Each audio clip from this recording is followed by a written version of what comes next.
Wahabi selalu diidentikan dengan kelompok teroris, padahal Al-Qaeda yang dituduh kelompok ekstrim justru bermusuhan dengan pemerintah Saudi.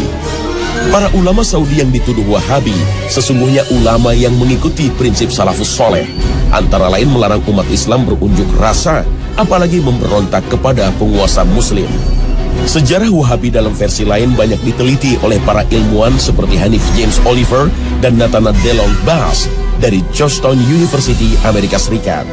Istilah Wahabi bukan dinisbatkan kepada Muhammad bin Abdul Wahab, tetapi kepada Abdul Wahab bin Abdurrahman bin Rustum yang wafat pada tahun 2011 Hijriah. Sedangkan Muhammad bin Abdul Wahab lahir pada tahun 1151 Hijriah.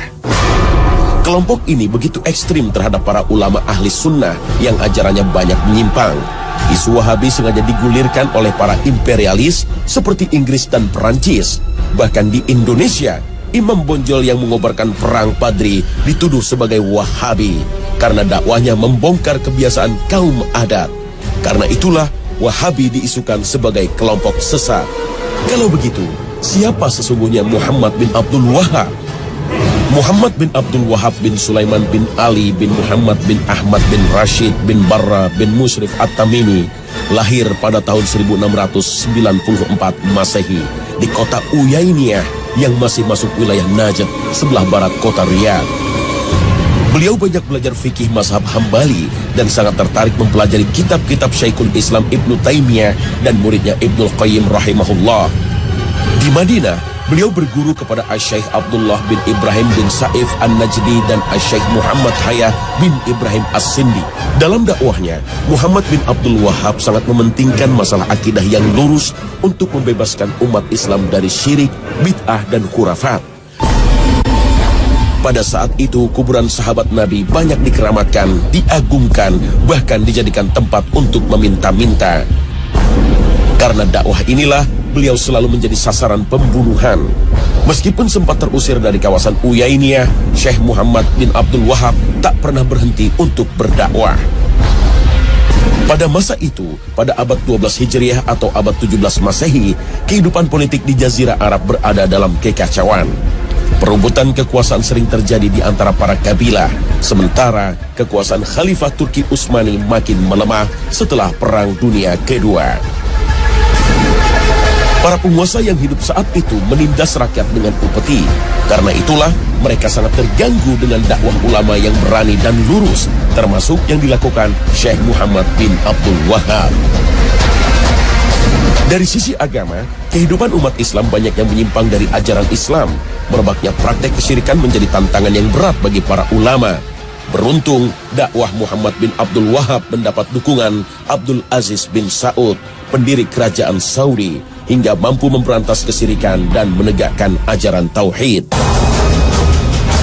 Namun di sisi lain, ada penyeragaman pemahaman keagamaan, baik dari sisi akidah maupun fikih yang hanya mengikuti mazhab Hambali. Karena itulah memicu resistensi dari sebagian ulama yang berbeda faham.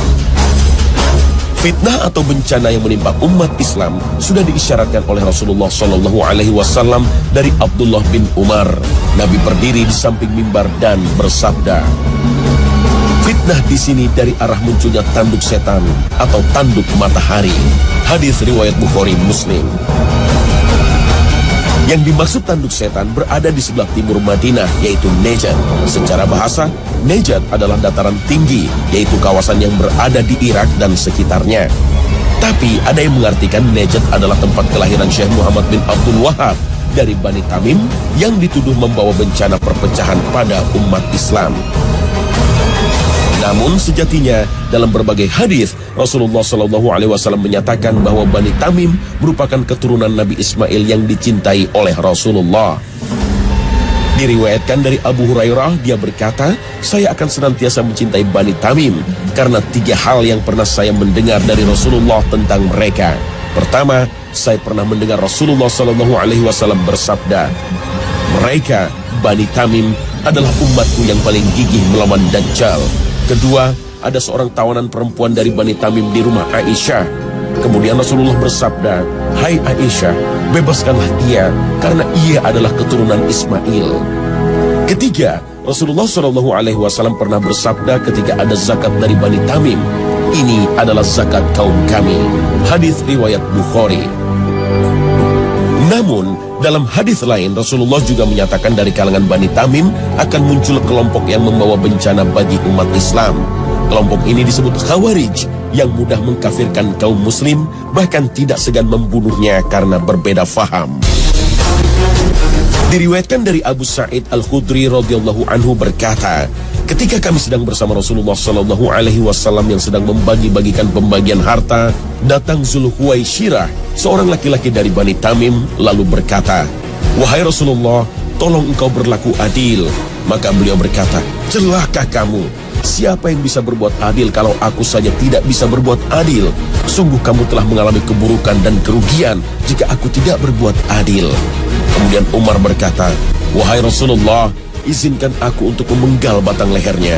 Beliau berkata, "Biarkanlah dia, karena dia nanti akan memiliki teman-teman yang salah seorang dari kalian memandang remeh solatnya dibanding salat mereka, puasanya dibanding puasa mereka. Mereka membaca Al-Quran, namun tidak sampai ke tenggorokan mereka. Mereka keluar dari agama seperti melesatnya anak panah dari target, hewan buruan." Sebagai seorang muslim, kita harus hati-hati dengan berbagai tuduhan ini, karena akan memicu perpecahan umat. Allah Ta'ala berfirman, "Ya ayyuhalladzina amanu in ja'akum fasiqun binaba'in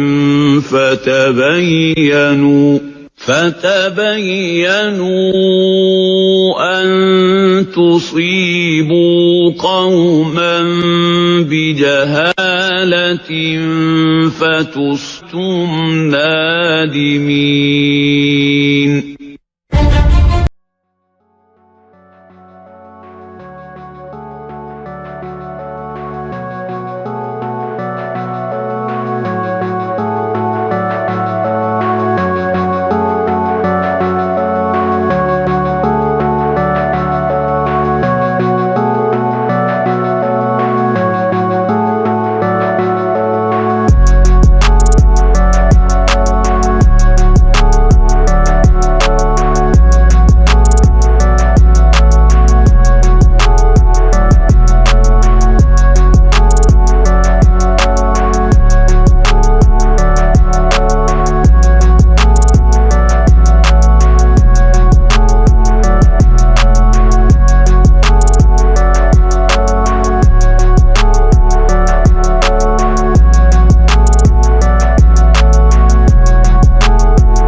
orang-orang yang memohon kepada makhluk lebih besar daripada memohon kepada Allah Subhanahu wa Ta'ala.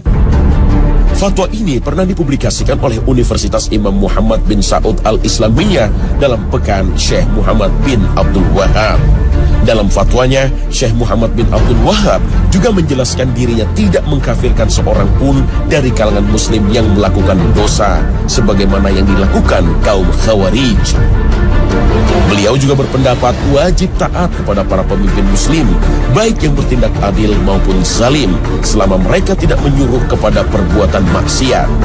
Inilah yang menjadi keyakinan jumhur ulama Ahlus Sunnah wal Jamaah. Bantahan terhadap berbagai fitnah ini juga pernah disampaikan oleh Raja Abdul Aziz dalam pidatonya di hadapan jamaah haji pada 11 Mei 1929, seperti ditulis dalam buku Al-Wajiz fi Sirah Malik Abdul Aziz. Mereka menamakan kami sebagai orang-orang Wahabi. Mereka menamakan mazhab kami Wahabi dengan anggapan sebagai mazhab khusus. Ini adalah kesalahan yang amat keji, muncul dari isu-isu bohong yang disebarkan oleh orang-orang yang mempunyai tujuan tertentu. Dan kami bukanlah pengikut mazhab dan akidah baru. Muhammad bin Abdul Wahab tidak membawa sesuatu yang baru. Akidah kami adalah akidah salafus soleh, yaitu yang terdapat dalam kitab Allah dan sunnah Rasulnya, serta apa yang menjadi pegangan salafus soleh. Kami memuliakan imam-imam yang 4. Kami tidak membeda-bedakan antara imam-imam Malik, Syafi'i, Ahmad, dan Abu Hanifah. Seluruh mereka adalah orang-orang yang dihormati dalam pandangan kami, sekalipun kami dalam masalah fikih berpegang dengan mazhab Hambali.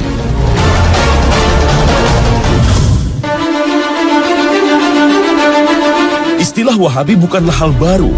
Dahulu sempat disematkan pada para da'i dari kalangan Muhammadiyah, Persis, dan Al-Irsyad yang gigih memberantas tradisi yang berbau kesyirikan. Karena dalam akidahnya, mereka lebih banyak merujuk kepada Ibnu Taimiyah. Misalnya tidak mengenal takwil untuk mengartikan tangan atau singgasana Allah. Namun, zat dan sifatnya tidak bisa disamakan dengan tangan manusia atau singgasana raja. Gerakan Muhammadiyah, Persis, dan Al-Irsyad banyak terinspirasi dengan doktrin Muhammad Abduh yang menyuarakan gerakan tajdid atau pembaharuan Islam. Muhammad Abduh mengajak umat Islam meninggalkan praktek tarekat dan tidak lagi terikat dalam pendapat imam mazhab. Kemudian umat Islam harus merumuskan kembali doktrin Islam sesuai dengan perkembangan zaman. Gagasan ini mendapat penolakan dari Hadratus Syekh Hashim Asy'ari, pendiri Nahdlatul Ulama. Untuk memahami Al-Quran dan Sunnah Nabi tidak mungkin utuh tanpa mempelajari pendapat para ulama salaf, terutama para imam mazhab.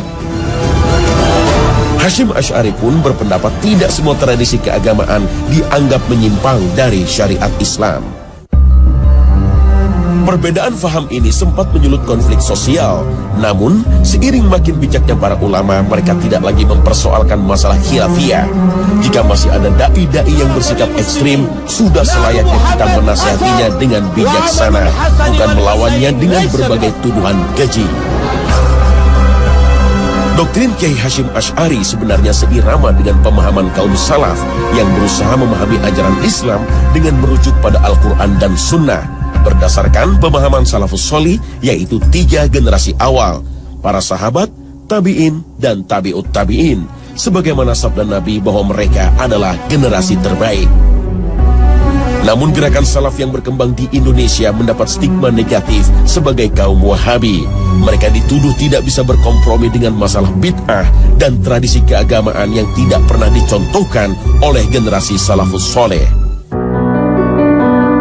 Baik kaum Salafi, Nahdlatul Ulama, Muhammadiyah ataupun Persis sejatinya mengaku sebagai kaum Sunni atau Ahlus Sunnah wal Jamaah. Menurut Imam Ibnu Jauzi, tidak diragukan lagi orang yang mengikuti sunnah Rasulullah SAW dan para sahabatnya adalah Ahlus Sunnah. Sedangkan yang dimaksud wal Jamaah adalah mereka yang bersatu di atas kebenaran dengan mengikuti pemahaman para sahabat, tabi'in, dan orang-orang yang mengikuti mereka. Perbedaan faham di antara para ulama tidak seharusnya merusak ukhuwah Islamiyah. Imam Malik rahimahullah berkata, percekcokan dan perdebatan dalam ilmu itu menghilangkan cahaya ilmu dari hati seorang hamba. Sementara Imam Asy-Syafi'i rahimahullah berkata, percekcokan dalam agama itu mengeraskan hati dan menanamkan kedengkian yang sangat. Perbedaan faham mungkin tidak bisa dihindarkan, tetapi seringkali kita mudah memberikan stigma negatif karena hanya berbeda faham. Begitu pula sebaliknya, mungkin kita gampang memvonis sesat atau syirik kepada sesama muslim. Al-Quran telah memberi panduan untuk orang-orang beriman agar menjauhi pertengkaran dengan kata-kata yang melukai saudara kita. Allah Ta'ala berfirman, "Dan katakanlah kepada hamba-hambaku, hendaklah mereka mengucapkan perkataan yang lebih baik, benar. Sesungguhnya setan itu menimbulkan perselisihan di antara mereka. Sesungguhnya setan itu adalah musuh yang nyata bagi manusia." Al-Quran Surah Al-Isra ayat 53.